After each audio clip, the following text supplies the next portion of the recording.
Well, hey everybody, it's Romania Black, and we are on episode 13 of Ace of the Diamond Act 2, Season 2, and I'm pretty sure that we're taking a break after this episode. I'm not ready to take that break because the semifinal game has been amazing, and I'm not ready for that to end. I feel like we just got back into Ace of the Diamond and got really excited about the series again, and it's come back after all these years, and now they're like, okay, whoa, wait. Before we get to the final match, we gotta take a little bit of a break. I've been told I need to look at something after I watch this episode. I have a feeling it's going to be an announcement of whether we're extending the cour past this week or if we're taking a break.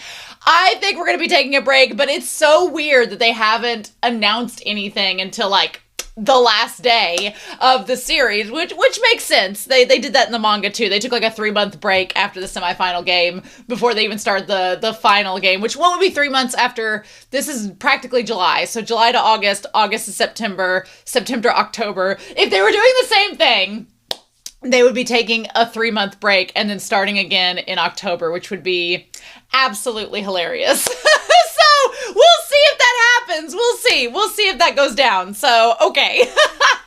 But anyway, I'm really, really excited. I'm also very nervous about this episode because I kind of know the staircase existential crisis, as it's called. I'm very nervous about that. And so, because it's been a little hot second since I've read it in the manga, we're gonna see how it translates in the anime and what we're gonna talk about with it. So I'm pretty excited about that. But I have a couple comments. Kelsey and Zero Anti-Zero, who are the patron saints of the Ace of the Diamond Discord. They're like the leading charges over there. They left me 2 comments for episode 12, and I want to get to them before we start this episode. I just got back from traveling yesterday. I slept in this morning, and then I woke up and I was like, okay, I'm ready now. I'm well rested after a day of traveling back. I'm ready to watch Ace of the Diamond. I'm ready to get into it. But yeah, before we get to that, Kelsey had 2 notes to make with episode 12. First, she said, I think it's super nice to see Miyuki making changes from what he did last time.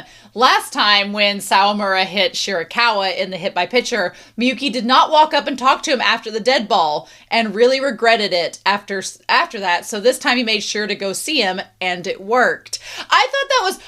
Until Kelsey mentioned it, I forgot he didn't walk back up to talk to him. And I do remember now in the manga being like, why aren't you communicating? Like, what are you doing? So I'm glad that Miyuki learned, like, oh yeah, I need to go and do that. And because he regretted it last time and felt like it contributed to the problem. So I'm glad that he making some changes now. We might talk about that more this episode. So anyway, she also said it's so funny they blast through the Inashiro game.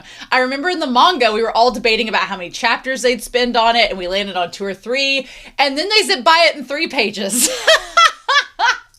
Yeah, I feel as if TJ, the mangaka, knew. He was like, Inashiro is going to the finals. Everybody knows it. We're not going to waste time and energy about this one team being like, oh, are they good? No. Not only did they not beat Inashiro, they lost like 9-2, 9-3. It's like they got stomped by Inashiro, and Inashiro's like, okay, we've cemented our place in the final, and that's that. So I thought that was really funny.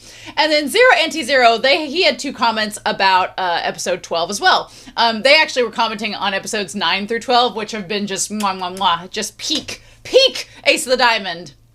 Saying first, the building frustration, in particular with Miyuki and Mochi, of not supporting Sawamura by scoring was one of the standout points of this game. I think that Sawamura, of Sato's team, Sawamura, Miyuki, and Mochi probably had the most moments and had the most character growth in this game, and I really appreciated that about it. And you could just tell that Miyuki and Mochi, who are essentially the ship with Sawamura and Sawamura's brother, and they're like best friends with each other, them wanting to support Sawamura and kind of struggling with that and then finally succeeding at the end. That was such a good arc for their characters, and it just built, and I really appreciated it as well.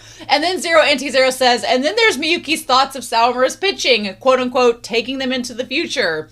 Foreshadowing much? Well, we're gonna talk about that, I feel, with this episode. So yeah, but thank you all so much for your comments. There's been some comments on YouTube as well. I've had some people say that they were gonna wait and watch the reactions and discussions and just binge the whole like 12 to 13 episode season, and I get that. I totally understand that. Honestly, as somebody that was watching the first 2 seasons 3 episodes at a time, I absolutely understand that. This has been a very unique experience because for the first time I'm watching with you all week to week, and it feels like I'm just like, oh, there's a cliffhanger. I've got to wait a week now. Like I get to experience that. And that doesn't happen a lot on this channel. A lot of the shows I watch have already aired. So when I'm watching week to week, it's definitely an experience to say the least. But anyway, so thank you so much for watching with me. I really appreciate it. I'm excited and nervous to get into this last episode, but we're just going to see where it takes us. So we are going to watch episode 13 of Ace of the Diamond Act 2 Season 2, and we're going to start that here in 3, 2, 1, and let's do it to it.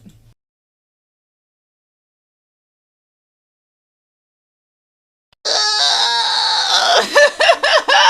angst was, ugh.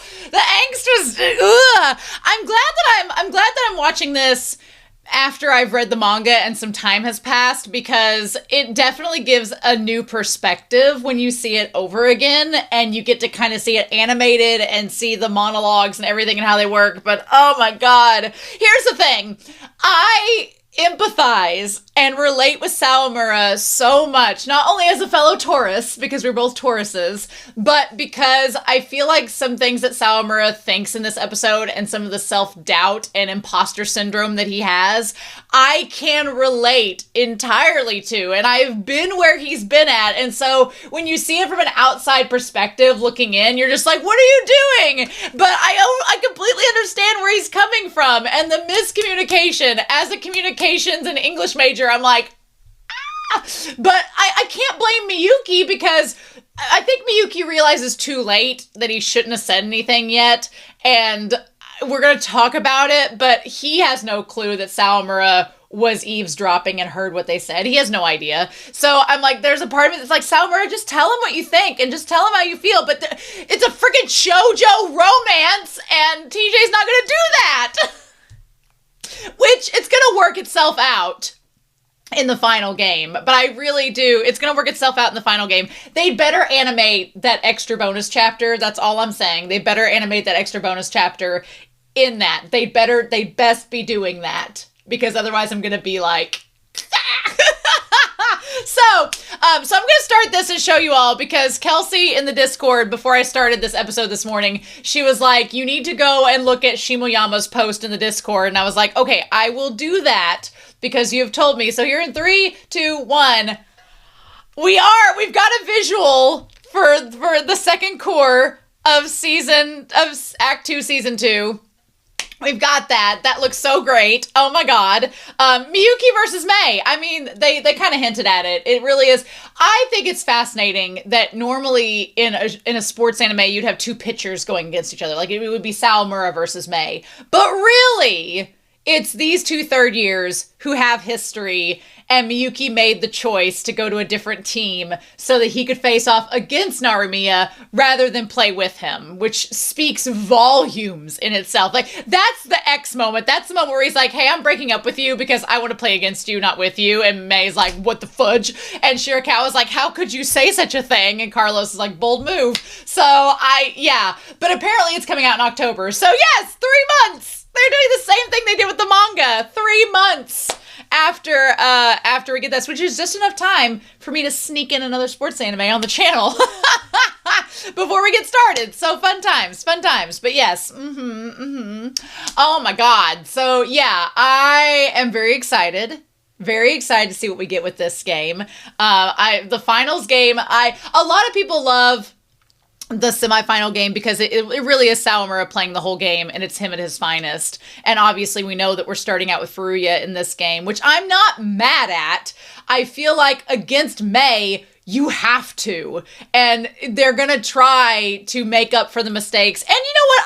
I don't want to shove Furuya aside. Furuya has a stake in this too as a character. He wants to to kind of, get back from last year because he's mad he only made it to the 4th inning. So we're going to talk about it in this episode, but I'm excited that we are getting I'm mad that we're getting a little bit of a break, but I feel like it's just long enough, like 3 months, to get you really hyped up for the finals match and to let everybody else catch up and realize that this season is really good. So I'm pretty excited about that. I'm hopeful. I'm excited. I'm very curious how long it's going to be. Like, are they going to do 13 episodes, or are they going to try to make it 24 episodes for the season? I don't want them to cut anything. I'm glad they didn't cut anything out of the semifinal game. It was pretty much like exactly how it should be. So I'm hoping that they take the cue that that's what we want. So we'll just have to see. But yeah, we need to go through this episode and talk about it. I'm glad that Nori apologized. I'm going to be real with you all. I don't remember a whole lot about the finals game. I remember the ending of it, and I remember a specific chapter that's one of my favorite chapters in the entire series, mainly because of its title and the shipping that comes from that chapter, but we're not there yet. If y'all watch my manga reactions, you know exactly what chapter I'm talking about. It's a song from the 80s. But yes, so we're going to get to that. It's the most shipping chapter that I think TJ has ever written in an in-game chapter. But I'm excited for that. But I don't remember if Nori pitches. I don't want to know. Please don't tell me. I said in a previous episode that I didn't want to know if Sawamura pitched the whole game. I just was speculating. And like the first YouTube comment that happened during that episode was the guy goes, yeah, Sawamura pitches the whole game. I'm like, did you listen? Did you even listen or think, like, use critical thinking skills beyond a 5th grade level to realize I didn't want to know that? I was like, what are you doing? So don't tell me if Nori pitches or not, or put it in damn spoiler tags, you filthy animals, and then let me figure it out on my own. But I am excited. I don't remember if Nori pitches or not in the game. Now, obviously, the doctor is like, don't let him pitch because he needs to rest the arm a little bit more so he can be on top of his game for Koshin. Trust your team members. And I'm hoping that's what he does in this. I don't remember. I mean, Furuya and Sawamura have come so far. They shouldn't have to rely upon Nori. Kaneda, though. Kaneda is like, he's just there. I like that they're like, we've got Kaneda, and I'm like, what is he gonna do? So whatever. It would be like if you said Asada was there. I was like, okay, yeah, which, bless his heart, we're gonna talk about Asada in this. But I do love that Shirasu being here. Shirasu is like a white knight to Nori's princess. Like, I'm just like, Shirasu and Ono stepping up and being there for Nori is so great to see. We love to see this with our 3rd years. I love that they're just supporting him the best. And Ono getting to like come back and bat and play. I feel like that was a good boost for the team because you had, Nori being like, hey guys, I was a really sour mood last game. I shouldn't have been like that. I'm so sorry. I'm going to trust Furuya and Sawamura. They got this. I'm going to sit on the bench. Don't worry about me. I trust y'all. We got this. And Ono's like, I feel like Ono lifted the spirits a little bit when they all gathered together. And he's like, well, I can play now too. And they're like, okay, cool. We don't have Nori, but we got Ono. So that's great to hear. I love that the team is kind of like all together in this. Great. So then we have the OP. I'm going to miss the OP and Edie. I really liked the Edie song. It was perfect to round out the credits for this. It was great. So yeah. Let's get into, God, they just start the episode off with the angsty scene because it sets the stage for the rest of the episode. So the episode is called An Endless Road, which Sawamura realizes. Sawamura and Furuya both had, not really thought about what life beyond high school baseball would entail. Miyuki, I feel like in Miyuki and Mei's cases, they both have been thinking about playing pro for quite a while. Miyuki just hasn't wanted to commit. Here's the thing. Miyuki, in his 1st and 2nd year, I think has always had the aspirations of going pro, but he never really had the need to cement it and say it out loud. It's always just been hanging there in the background. Like, he's always wanted to do it, but he hasn't felt the need to say it, right? To commit to it. And the angsty part about this whole episode is he commits to it because of Sawamura. Sawamura gets him to commit to it, to want it, to not only want it, but to want it with Sawamura. It's like, we're going to talk about it in this. But I feel like Miyuki did so much growing up from second to third year, the moment that Yuki made him captain, I feel as if Yuki always, like Tetsu always knew that Miyuki was gonna be able to go pro and had that ability. And Tetsu was like, look, I'm gonna make you commit. And I'm gonna make you realize that this is what you want to do. And I see the potential. I know you have it in you. I'm going to make you captain, make you be a leader. And that's going to make you grow up and figure out what you want to do. And it worked. It did. It did. I feel like that had a big hand in it because Miyuki grew up a lot between second and third years in becoming a captain and taking on that role. He couldn't just be a trickster clown anymore, you know, from the sidelines pestering Sawamura. He had to step up and be a leader. And I think that, you know, improved his character a lot. But this idea, I love the sign there, the endless road, and the whole idea of the stairs, like, leading on. So, Furuya is so straightforward and simple. Like, I love our boy. Do I think Furuya could be a pro? I feel as if Furuya and Raichi are kind of similar because, you know, Raichi just wants to bat. Raichi just wants to bat, and he's been able to find a team through Yakushi that supports his ambitions and supports his talents. Because before, you know, Raichi was just this monster with a bat that his dad was having him swing in practice to get really good at it. But once he joined Ikushi, he found a team to kind of come around with him and support him and be on board and accept him for his skills and want to nurture those skills. And Furuya, I feel like, has found the exact same thing with Sato. Furuya, you know, couldn't find anybody that could catch his fastballs, couldn't find anybody that could support his talent or nurture it or would even want to. And then Miyuki, as a catcher, has become that for Furuya, like, and helped him to realize that Sato was a safe space and a home for him, which is really nice. I like Furuya's character a lot. I know a lot of people hate on Furuya, especially from the first early seasons. I like Furuya a lot, and I want good for him. I feel like Furuya is so quiet and straightforward that he doesn't get as much fanfare because he's not as animated and sunshine like Sawamura, but I feel as if Furuya is like, well, I just kind of found a home here. I haven't really thought about anything beyond that. You know, and that's fair. Why would he, you know? Whereas Miyuki, what I was going to say is Miyuki and Mei, I feel like they realized early on the skills they had. And Mei, I feel like, has wanted to go pro for a very long time. And so has Miyuki, which is why Mei wanted to form, like, the dream team to make them all very scoutable. Be like, look how great we are. We're all going to work together well. We're going to build up our talents. And then we're going to be scouted all at the same time. Now, we're going to talk about that a little bit later, but I feel as if Miyuki has always kind of wanted to go pro. He just hasn't, you know, reached the moment where he feels like he needs to start manifesting it. And so he's like, yeah, we're going to start the same as we did last year. And I feel that whenever Furuya says, I stayed in left field forever, I feel as if I can feel Furuya's frustration. He's like, I only pitched for 4 innings. I personally want to go beyond that. They're going to need to rotate out their pitchers. That's the whole point, because Mei is a monster, and he's going to be fired up for tomorrow. He's like, and my number is 11, so I have a lot to prove. And then I like that Miyuki's like, look, the last 2 games you were fine. You're going to be good. You've grown a lot since last year. You're going to be fine. Do I ship Furuya and Miyuki? No. I feel as if Furuya and Miyuki have this really platonic, close bond. Like, I feel as if Furuya looks up to Miyuki as a mentor and as a really deep, a close friend. But he calls Sawamura by his first name more than anybody else. But I feel as if Furuya just looks up to Miyuki as, like, the person who helped nurture his talents and skills. And it's crazy because a lot of people online say that the show ships Furuya and Miyuki more. I could not disagree. I could not disagree more. I don't think they do. I think that Furuya is like this. Furuya is a red herring love triangle. He's a red herring. He's thrown in there to be a wedge between Sawamura and Miyuki that they have to overcome through bonding together and overcoming these hurdles about their own self, consciousness and imposter syndrome and self-saboteurs. But Furuya is not a love interest for Miyuki. You could ship him with Sawamura.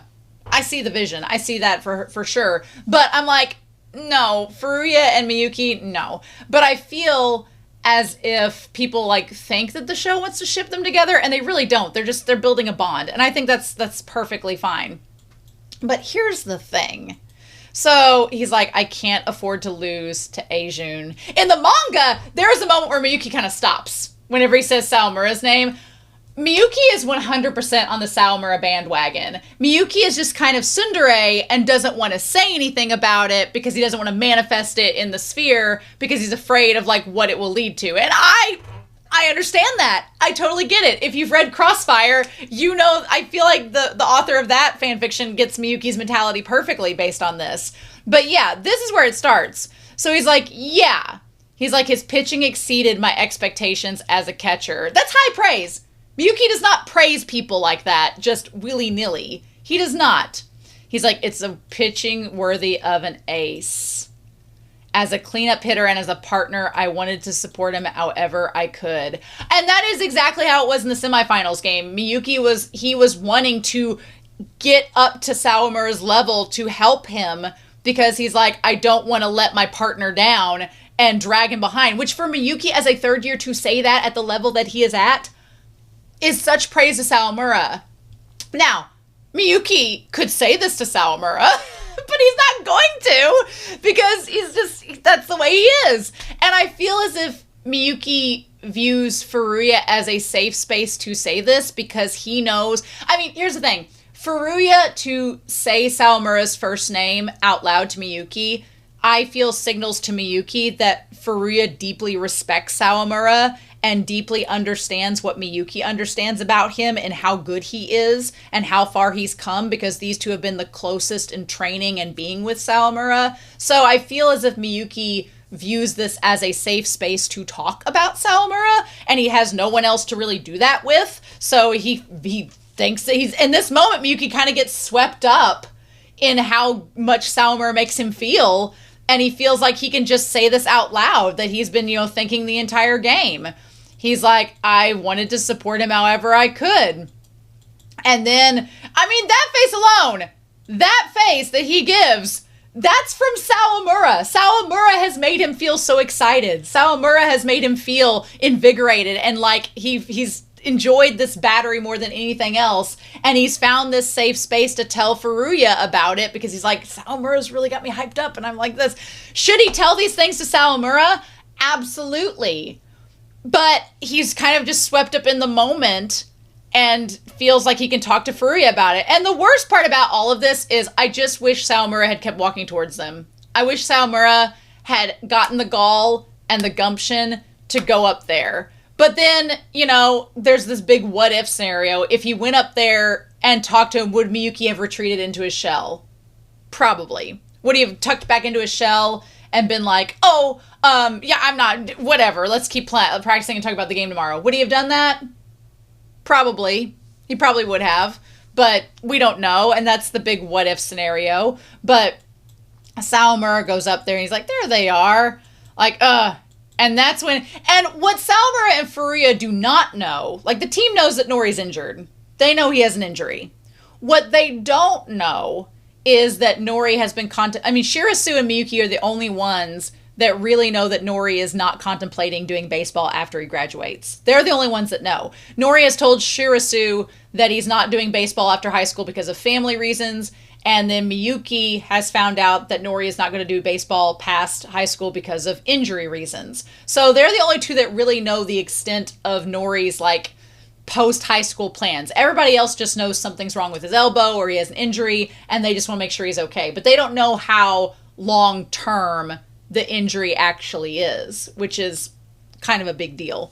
But in any case, regardless, Sawamura and Furuya do not know that Miyuki is constantly thinking about the idea of, oh crap, some of us on this team are not going to play past high school. Like, this is it.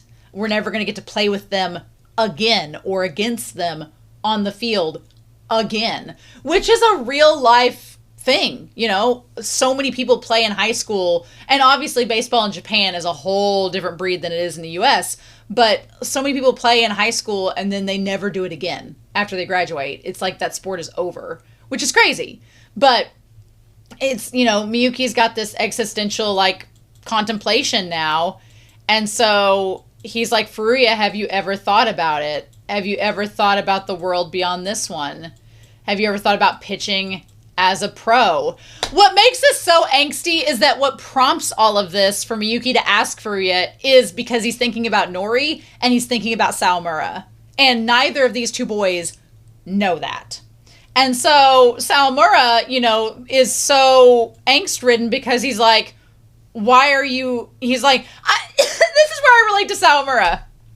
Because if I liked Miyuki, which, if I had a crush on Miyuki, and I liked him in that way, which I think this series is absolutely purporting, the subtext is there. It just can't come out and say it because Japan would wig out about it.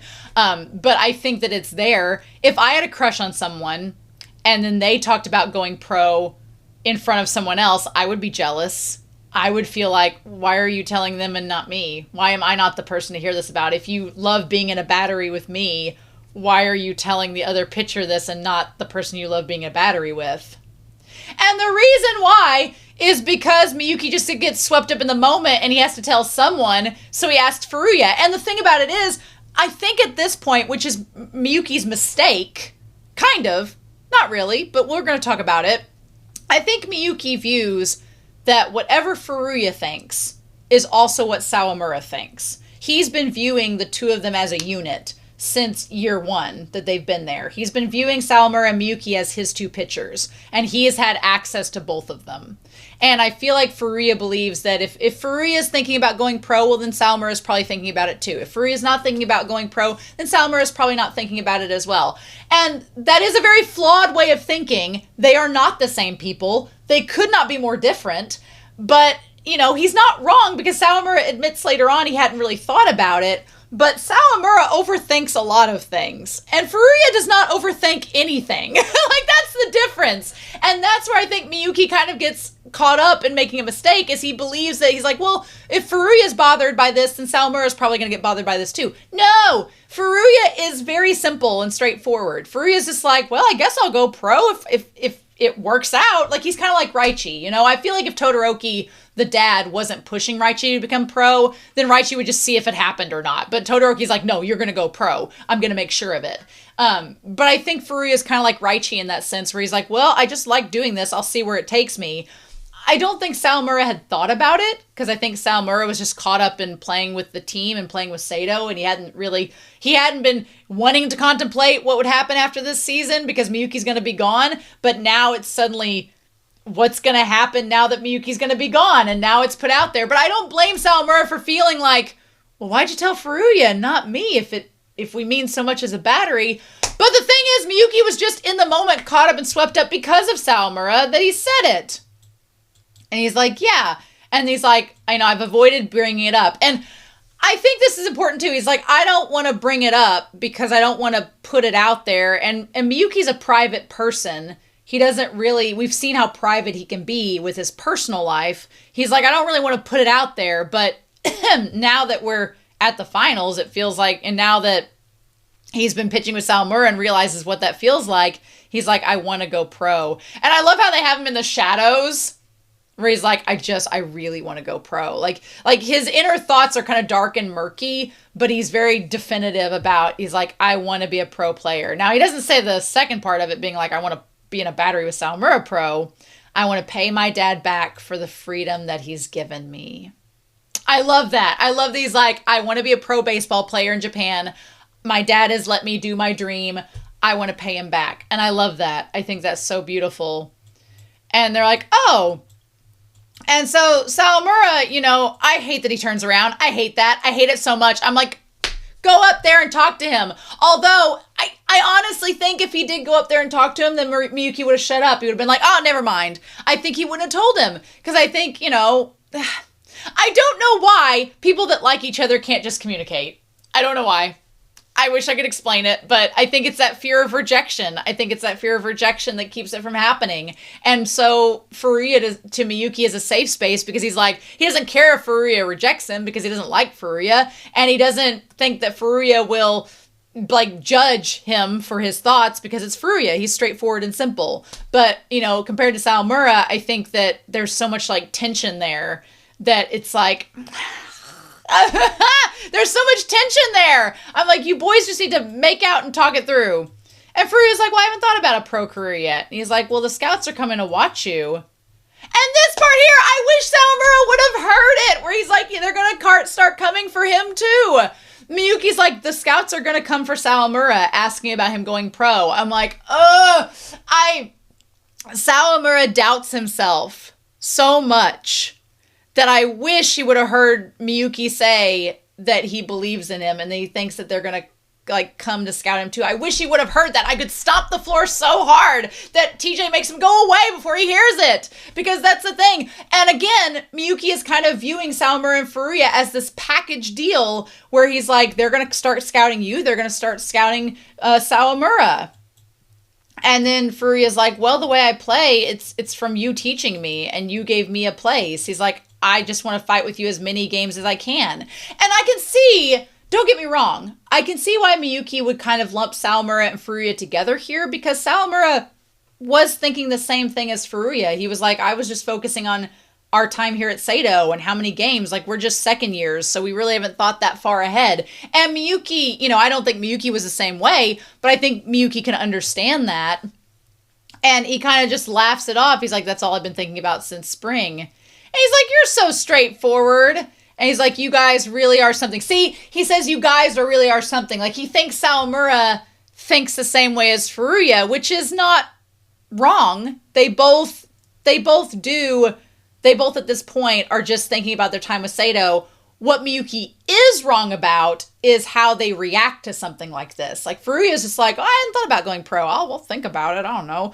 But Sawamura, because Sawamura wants to be in a battery with Miyuki forever, is clearly suddenly like hit hard by that statement. Whereas Furuya is just like, I just want to pitch for you. I hope that's cool. Like, they react very differently to that same bit of information, even if they were in the same place.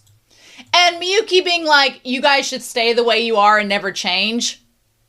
I mean, I get why Miyuki would want to say that. That's such an ominous statement, because I'm like, Miyuki, you know they're going to change. I know you want to keep the halcyon days of, oh, my two pitchers are just going to pitch for me and it's going to be happy, but you have to know that that time is dwindling, that you all are going to be together. And you've changed so much in a year, Miyuki. You know they're going to change. Like, once you're gone next year and they have to be the pitchers that are with their kohai, you know that's going to change. Like, luckily Koshu is the best person Sawamura could possibly be in a battery with next year. And we're going to talk about why later. But I'm like, just Sawamura, he's going to change. He has to. Because that's what the atmosphere is going to call for.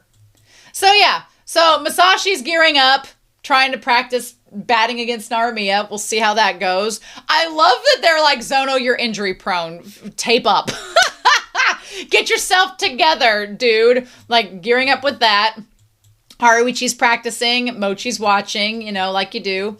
Nabe is going over all the details with Ono and Nori.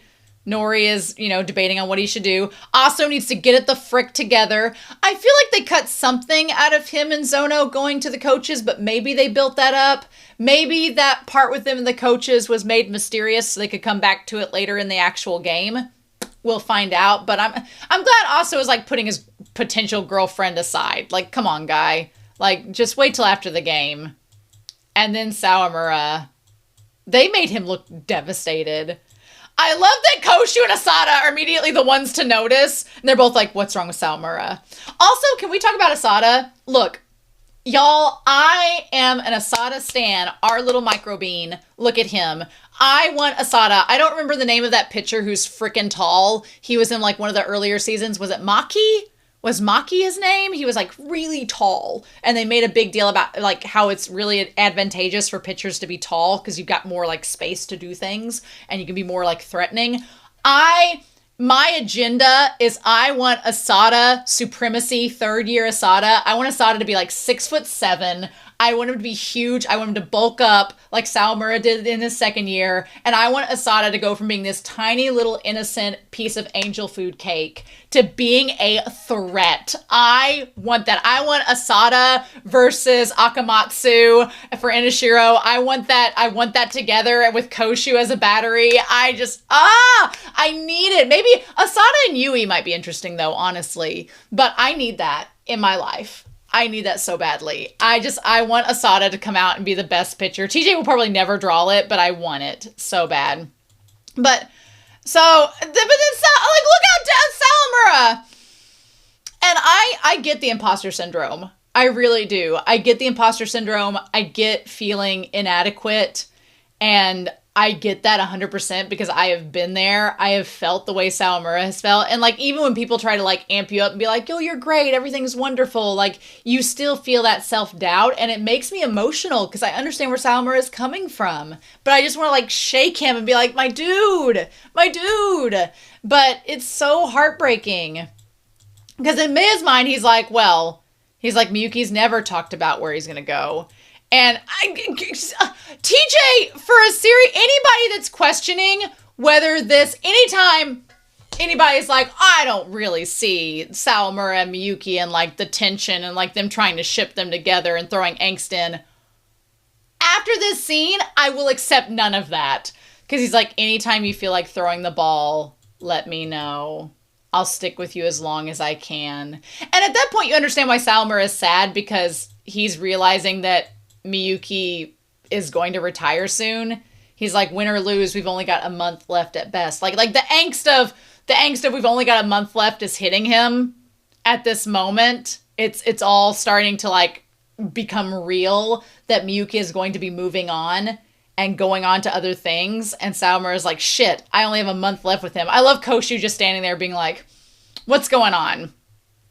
I've got a month left to fight with this team and be a battery with Miyuki.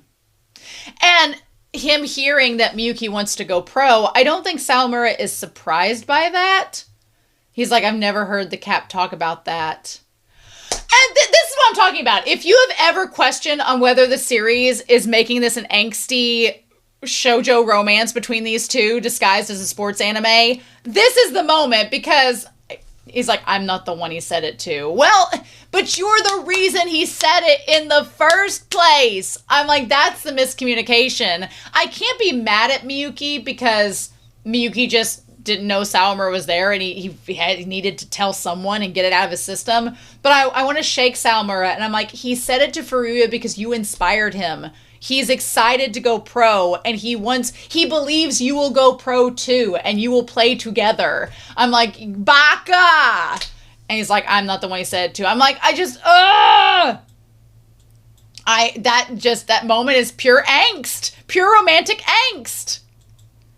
And then this part here where he's seeing all the different pictures. I love that May is the one looking down on him like, you're going to be good enough for my ex? That's literally what it's like. And he's like, there's an endless road of pictures. There's so many good pictures, even those close to me. Going even higher. The pros, huh? Out into the world. I never even thought about it. Damn it. There's so much angst there with him because Sawamura's like, I never even thought about going pro. But if I want to pitch with Miyuki, Sawamura puts Miyuki on so high of a pedestal.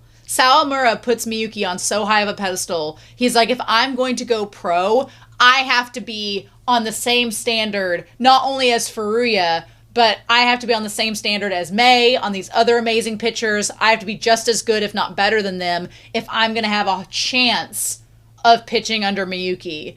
And he's like, am I good enough to do that? And I'm like, oh my God, one, you are, clearly. And then quit self-sabotaging and thinking less of yourself. And two, maybe you won't get to pitch with Miyuki immediately out the gate. Which I honestly, if we're talking about the series, I would love for Sawamura to pitch with Chris or a different catcher for like a year or two in the pros and work his way to Miyuki and work his way to being on the same team as Miyuki. I would love that. It would build up so much tension, so much angst, and then they'd get together at the end. I'm like, yes, that's what I would love to see happen. But he's like, it's never ending. It's endless. Like, the endless road is, he's like, for me to keep up with Miyuki and to be able to play with him, it's going to be an endless set of challenges. And I don't think that Sawamura isn't up to the challenge. I think he doubts whether or not he's capable at this point, which is stupid. He should not doubt himself. He's clearly proven himself, but like he had just risen past like all of his doubts to pitch an amazing semifinal game, and now right before the finals, he's like, he feels as if Miyuki doesn't trust him enough still, because he's like, if we're this great battery and we're so perfect together, why didn't you entrust me with your hopes and dreams? Why'd you entrust them with Furuya? And I'm like, well, Miyuki's also a baka. He should have told you, but his hopes and dreams are because of you. So I'm like, oh, I just need them to communicate. And it's so frustrating. And of course, Koshu and Asada are like the first ones there being like, are we all good? It's endless. So 2 days before the final, we cut over to Inashiro. I freaking love that Mei the whole time is just tapping on this ball like, I didn't get to play. I'm not happy. Why am I hope you guys are happy. You got all the praise yesterday for your game, and I didn't. He's not even thinking about Sawamura and the semifinal game. He's like, well, Itsuki, you got a lot of praise yesterday as a catcher, the brains of Inashiro. And Itsuki's like, what did I do? Who plays Itsuki in Itsuki's voice actor? Itsuki VA in Ace of the Diamond. Who plays him? Who plays him? I need to find him. Where's Itsuki Tadano? Our boy Itsuki Tadano. I need to find him. Yeah, who is his voice actor? His voice actor is Yoshitaka Yamaya. I probably have looked him up, but I don't remember, so we're going to look him back up again real quick. What has he been in? What have I seen him in, basically? I'm looking at... Oh, he's Sugino in Assassination Classroom. Okay. All right. Have I seen him? He's Asuka in Stars Align. What else has he been in that I have possibly... I don't think I've seen him in a lot of these. He's been in Oblivion Battery, which is interesting. Iori in Digimon. Okay. Interesting indeed. Have I seen him in anything else? He has such a soft... I have not. He has such a soft voice. I'm like, my dude. His voice is perfect because Harada, again, I talked about Itsuki and Harada with Mei last week. Harada is such a deep bass voice. Very, very deep and serious. And Itsuki's like, now Mei. Like, there's just such different personalities. I love it. So anyway, they're talking about, how things might have been different with Miyuki, if the things had just been whatever. Mei, and they're like, that was the game-winning run, and Sawamura closed it. I love you. There's just this idea that Mei is Miyuki's ex, and anytime they bring up Sawamura, Mei's just like, I'm not ready to talk about the new boyfriend. I'm not ready to talk about it. I've not let go. I love it. And so yeah, and Itsuki Tadano. I love that. I love that Shirakawa tries to throw shade at Miyuki. He's like, let's not inflate Miyuki's ego too much. He just got one hit. I'm like, Shirakawa, shut up. I love it. I'm amazed that Carlos has clothes on in this scene, to be quite honest with y'all. He's like, he's not that impressive. And Carlos is like, sure, Jan, sure. Keep telling yourself that. And so, and then just seeing Sawamura, you can hear him through the TV screen shouting, and then they immediately, cut to Kento, who's the captain, being like, he's the MVP, and they're talking up Sawamura, and they cut immediately to Mei, and Mei's like, he's not that impressive. I love it. I freaking love it. Yes. So they talk about what advantages he has, and Akamatsu's like, he's not a bad pitcher. And they're like, yeah, he's gotten a lot better. And then Tadano, Itsuki's like, he's got the stability. He's taken over from Furuya. I would imagine they're going to put Furuya in the order. And Mei's just like, must be nice. You guys can talk about all this. Mei is such a princess. He is such a diva. He is so drama diva. But I love that the team knows this about him. They give him a lot of shit, and they're just like, Mei, they're like, you're acting like a child. And he's like, I am a child. Like, I love that. Honestly, I was thinking about this during this, but Mei is like the whiny, bratty version of Sawamura. He kind of is. He's not quiet at all. He's very loud and very much lets you know he is present at all times. He is kind of like a bratty king version of Sawamura. If Sawamura let his ego go to his head and was not humble in the slightest, he'd be a little bit like May. A little bit. Like, Sawamura is like, he channels his sunshine into happy sunshine energy and positivity and like, let's go team and go team spirit. May like channels the sunshine into a solar beam for himself.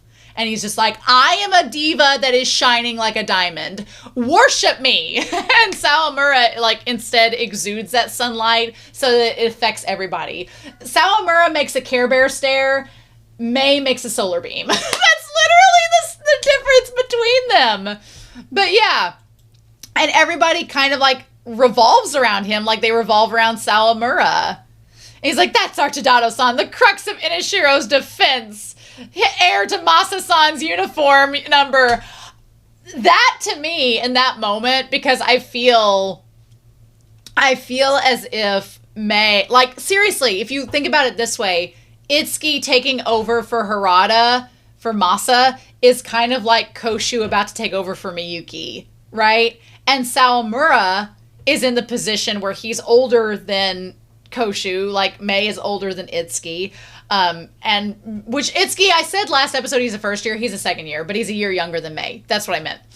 But then like Miyuki and Harada are very different though. So I feel like they're very different, but they both have that reputation of being like an amazing catcher. And you have Koshu and Itsuki that are like coming up to like replace those amazing catchers. I feel like in this year with Itsuki as a second year, he's made a name for himself and become like the strategist of Inashiro. I feel Koshu is going to do the exact same thing next year. I feel like next year with Sawamura as a third year pitcher, Koshu is going to become the Itsuki of Sato. He will become the strategist, the person to keep Sawamura in line, the person to anchor him, the person to show him exuding affection, like Itsuki does for May. It's going to be that same dynamic. And which is exciting, but I don't think Sawamura would ever be like, Koshu, inheritor of Kazuya Miyuki's number. I don't think he would ever do that because that's not Sawamura's personality. But May would do that. He's like, must be nice. Would have liked to bat today. Would have liked to not sit on the bench. He's like, I would have liked to get to shine today. Exactly. See, May is like Sawamura in that he is a sunshine pitcher, but his sunshine is only for himself. He is a solar panel rather than somebody exuding that sunshine. I love Carlos like, you sound like a kid. He's like, I am a kid. I freaking love May. I love him so much. He's great. He's like, nice to have you backing me up. Counting on you for next time later. And he kind of does what Amahisa does here, where Amahisa kind of insults his team a little bit, being like, I'm glad you guys ain't pretty, so I'm glad you can back me up with your batting. Like, he does that kind of thing. May does the same thing, but the team knows that May relies on him and that they can rely upon May. It's great. They're like, he's the exact same, selfish and cocksure. Oh, very much so. He can get anything if he wants it hard enough. And the way he like storms out like this, like Sawamura would do that too if he wasn't. Sawamura's not cocky. Sawamura is not selfish nor cocky. He's like the opposite of that. But May has that same type of energy. I want more of May and Sawamura. I know some people ship May and Sawamura in the fanfiction world. I just want more May and Sawamura. And I love that Itsuki apologizes. He's like, I'm sorry, guys. They're like, why are you apologizing for him? Now, Koshu would not apologize like Itsuki does. That would not be something he would do. But I'm like, Itsuki, do not apologize for May. He's just sulking. But he still gets the results. There's no pitcher you'd rather have on the mound for your team. And then Itsuki saying, I won't let May-san stand alone. That is Koshu. Miyuki's kind of the same way in the sense that during the semifinals, Miyuki's like, I need to get up to Sawamura's level and make sure I can help him out as much as he can. But it wasn't like, I don't feel like Miyuki was taking it upon himself, like he personally had to do it. I feel like Miyuki was like, because Mochi was thinking the same thing. They're like, we've got to help Sawamura out and be like responsible third years. May, with Itsuki here, Itsuki is acting how I think Koshu would ask. Koshu would be like, I can't let Sawamura stand alone. Like Koshu and Itsuki, they are syncing up in their affection and adoration of their pitchers. So then we get to this scene, which he's like, you're the last one I need. Join my boy band. I loved this back when it was airing. Look at Shirakawa. Shirakawa, it looks so preppy there. Like, look at him trying to be all cocky and standing there with his, like, leg propped out like he's intimidating. Like, no. No. I do love Carlos in the white shirt, though. But yeah, he's like, I'll have my dream team. And Miyuki's like, no. At this point, this is the breakup. Miyuki's like, look, I don't want to be a battery with you, May. Like, we had our moments. We played against each other, but I like playing against you. Like, I like being your enemy. So, no. He's like, I want to play against you too much. And then like Miyuki with the sensual hand on his neck being like, makes me just want to beat y'all up. Yeah, at that point, May's like, what? Like, you don't want to be a battery with me? I could not see May and Miyuki as a battery. I've talked about this in the manga, and I've talked about this before. I just could not see them as a battery. No. I could not. I really couldn't. They are too dissimilar. They are too similar. They're both hyper competitive, but they're both very sure of themselves. Miyuki likes, as May does, Miyuki likes being the one in charge. But they like calling the shots. But they also, May and Miyuki are both interesting in that they are very complex and that they both like calling the shots. They like being in control. They don't like not being in control. But they also, at the same time, like it when they're challenged and pushed in a good way by their partner. Like, they want to be partners with someone equal to them, but they also want to have, like, the power presence in the relationship. So, like, May with Harada, I feel like May was still in control, but Harada would ground him and be like, okay, that's a good idea, but let's also think about this. You're still in charge. You're still going to make the final call, but I'm going to try to push you in a good way. And I think May was all about that. And with Itsuki, May just runs the show, and Itsuki, like, steers him in the right to make sure he doesn't get off course. Miyuki's the same way. Miyuki wants to be the one to call the shots, and he wants a pitcher that will go along with what he says and trusts him, but also someone he can trust back, that if he is challenged, it's in a way that that pitcher is on par with him and that decision is a good decision, which is what he's found with Sawamura. And I think that if Miyuki and May were together, it would not work out, because they would push each other and be like clashing at the same time. It'd be too much. Good rivals, not good partners. The part here where he's like, let's make it clear whose team is better, Kazuya. Like, it's our third year. We've both made our dream teams. Let's see which one works better. Yuki Kaji has voiced Eren Yeager in Attack on Titan. And he doesn't sound like Eren when he voices May. His voice is a little bit more childish. But in this moment where it gets serious, I was like, oh, that's Eren Yeager. There it is. There's the voice. There, make that a little bit deeper and huskier. There we go. Meanwhile, our green bean pitcher, Asada, is a bit worried about Sawamura, and Mochi's like, what is this? What is this? Why is he being all up in arms? And then poor Sawamura is looking at those text messages from Amahisa where he's like, see you at Koshin, make it to Koshin for us. And he's doubting himself. And there's a moment here where Sawamura, well, he's going into the realm of Steins Gate, where he's talking about the stars are there from the hundreds, tens of thousands of years ago. The universe is still expanding.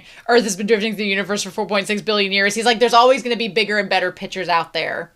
And I'm going to have to meet the call and challenge that. And Sawamura's like, am I good enough to be one of those stars? Am I good enough to be out there with those pro pitchers? Am I good enough to take that center stage? And I think this is where Sawamura is starting to question whether he truly is that talented enough. But then he says, you know, in this moment, we've only got a few weeks later fighting with this team. Mochi, you'll only have my back a few more matches. And at that moment, Mochi's like, okay. He's like, let's not.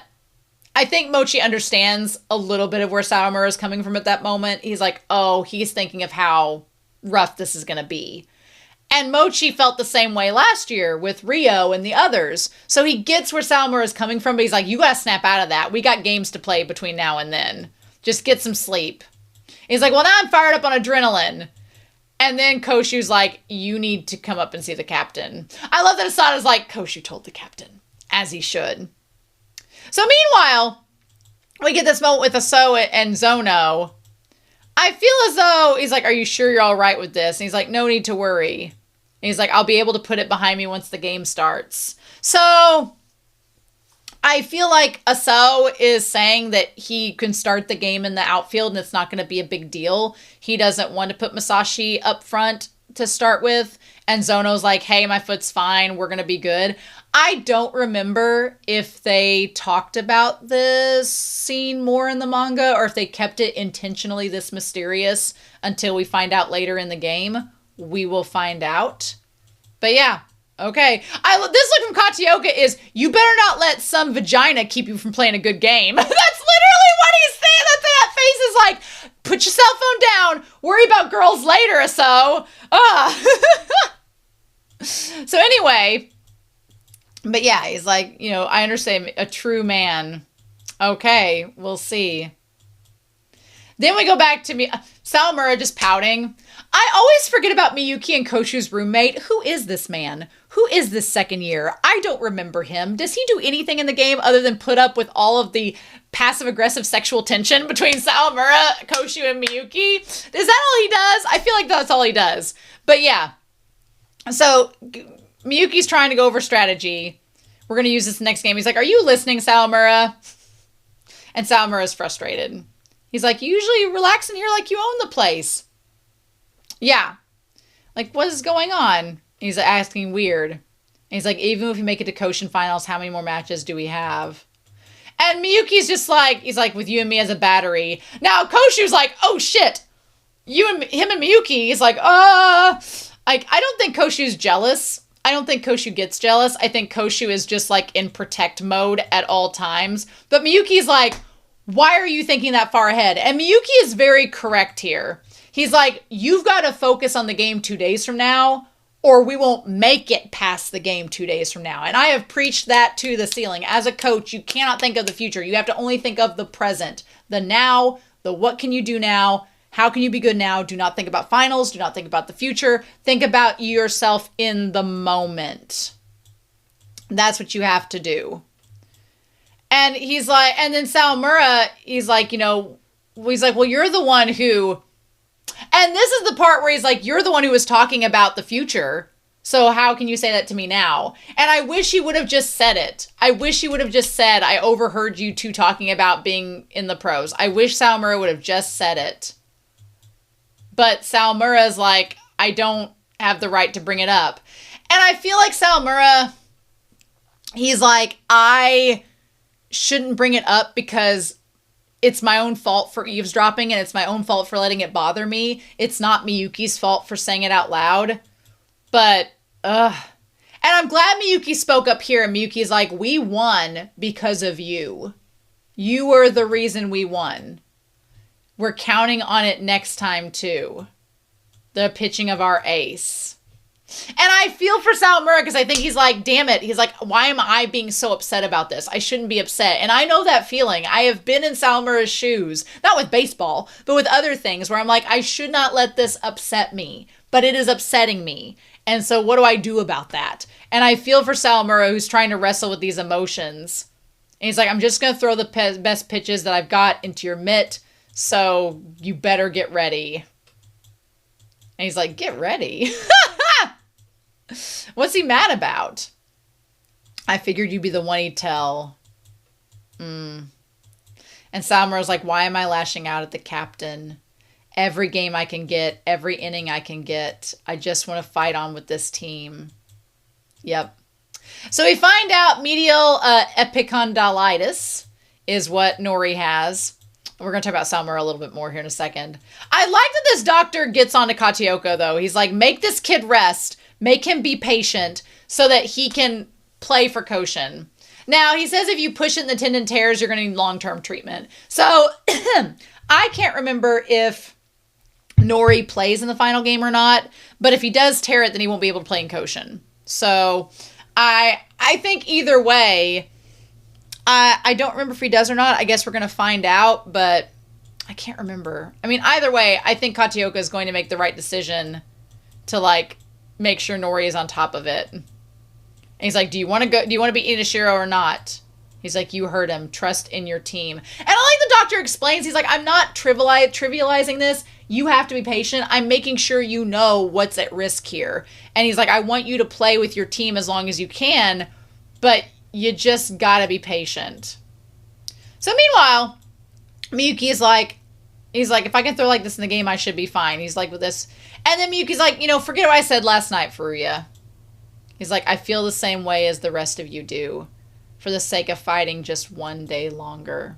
I want to win tomorrow. And that in itself is a sign that Sawamura's words have reached him. Like, even if Sawamura didn't come out and say, like, you were the one talking about the future, I feel like Miyuki's like, I feel like Miyuki self-reflected and realized I got onto Sawamura for focusing on the future, and I just did that with Furuya like a day or so ago. So maybe he's worried that Furuya might interpret his words as putting the cart before the horse, which is what Sawamura actually interpreted them as, but he doesn't know because they won't communicate. But he's like, I just want to win tomorrow. Let's just take this one game at a time. And Furuya, who's very simple-minded, is like, okay, sure. I wasn't overanalyzing it, but Sawamura is. I do love that Sawamura gets so good at the bunts. They're like, did you get any sleep? Are you headed for the bull? Don't push yourself too hard. And he's like, I'm not tired. It looks as if the ball stopped, and then he just gets the bunt. It's so cute. What gets me is that they all are praising Sawamura, and they all love and believe in him, and Sawamura just is not. He had the best game he's ever had a day ago, but now in like one moment, everything's making him think about the future, and he's not focusing on what was good about that last game. He's like, you're dozing off. He's like, I could have started in tomorrow's finals. If I were a real ace, they would have trusted me. That breaks my heart. Because I'm like, but that's not, ugh. I hate that he feels that way because it's so relatable and my heart breaks for him. I want to cry for him when he says that. But I'm like, Sawamura, the whole point is that they have this rotation. That's the point, is that you're so good they can rely on you. But I wish you would tell somebody that so that they could, like, get his head straight. I wish he would tell somebody that so he could get his head straight. Like that imposter syndrome, that doubt in himself. I hate that because it's not the reason they don't start with him. They know they need to rely upon him for when Furuya crashes out if he does. So, it makes my heart hurt.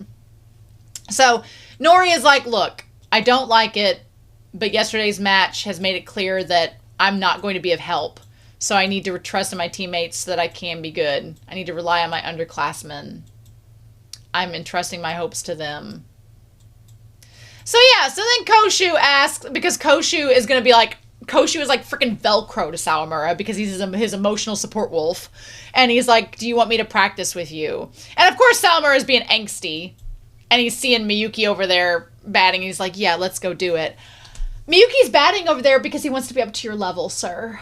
And you need to realize that. And so at first they're like, he's like, I'm relieved you've seen what you need to do. It's my job. It's part of my job to make sure you don't push yourself too far. That's the thing.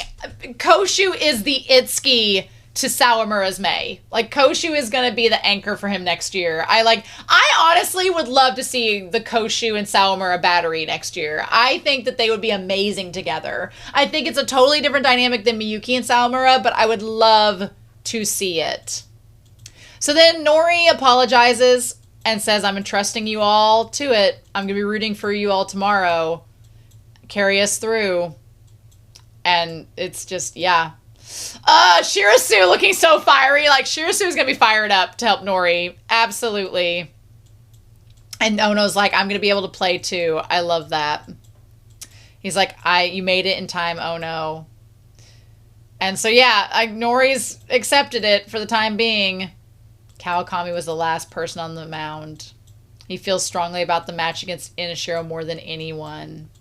And the way, when you realize that, like, the game finally got lost with Nori, like, how that must make him feel and how he must want to be so involved in this game to make up for that, but knowing that he can't, like, he's not getting any closure or any, like, retribution for what happened last year. Like, you just can't help but feel so bad for him. And, he honestly, in appearance, hasn't changed much since his first year, but in his dexterity and his, like, mental fortitude, he's changed so much. Like, he's matured so much. I love it. And in that moment, Sawamura is like, okay, no. He's like, if Nori can put behind his pride and accept what needs to be done, he's like, what am I doing? He's like, I need to practice with Miyuki. I got to get my head straight. I'm like, thank God. I'm like, yes, I'm glad they included that before the end of this episode. I'm like, yes, you need to get your head straight, boy, because we're going into the finals. Take that miscommunication, put it in a box, put it in the corner, come back to it later, and then focus on the game. Like, please. Oh my God. Yes, please and thank you. And then they're all getting ready. Seeing how they are now, and then seeing the last year game where Mei looks so freaking imposing. I love that Kur Mochi is the one like narrating this, where he's talking about his frustration and what he has to like get from it. Like Nori, we see him. Oh, freaking June. I forgot about June. That breaks my heart. Ugh. That's so awful. And Tetsu, Miyuki, like everybody looked devastated. Oddly enough, Sawamura was just wrecked at that point. But damn it. Yeah, Sawamura was just wrecked at that point. I mean, as first years, I feel like they didn't have as much to cry about as the third years, obviously, but how long have I been waiting for this rematch? Quite a while. There's no way in hell we're losing. I love the last two shots are Miyuki and Sawamura. Like, it's gonna be, it's gonna be so good. I love the final game. I really do. I love it. All the angst in this, though, it makes me so, like, nervous, even though you know how, even if you've read the manga and know how things are gonna go, it still makes me nervous. I'm like, I've talked for an hour. I've talked for an hour about this game. But, oh my gosh, this episode was so good, and it has me so excited. It has me so excited for what's to come, y'all. You have no idea, but we gotta wait 3 months. 3 months. 3 months. So, if you can't wait 3 months, I do have reactions to the manga. Have I reread those manga in like 4 years? No, because I want to enjoy the animation of what's to come. But I am really excited about what we're about to get, so there's that. But yeah, oh my God. I cannot wait, y'all. I cannot wait. It's going to be so good. So anyway, I'm excited to hear your comments down below. I hope you've enjoyed this first part and the semifinal game and what's leading up to the finals. It's going to be so much fun. I cannot wait for October. October is going to be great. I love fall anyway, and baseball in the fall. What could be better? So anyway, I hope you all have a wonderful week. Please stay safe. Take care. Let me know your thoughts down below about this episode, about the end of the semifinals, and I hope you are excited as I am. But next week, we're going to be taking a break. There'll be a extra from the channel on board next week, and then we'll be starting another sports anime to kind of tide us over while we wait for 3 months on Ace of the Diamond to come back. So it's going to be great. But anyway, I hope you all have a wonderful week. Please stay safe. Take care. And I'll be back very soon. It'll go by faster than you think with more Ace of the Diamond. And I'll see you then. Bye.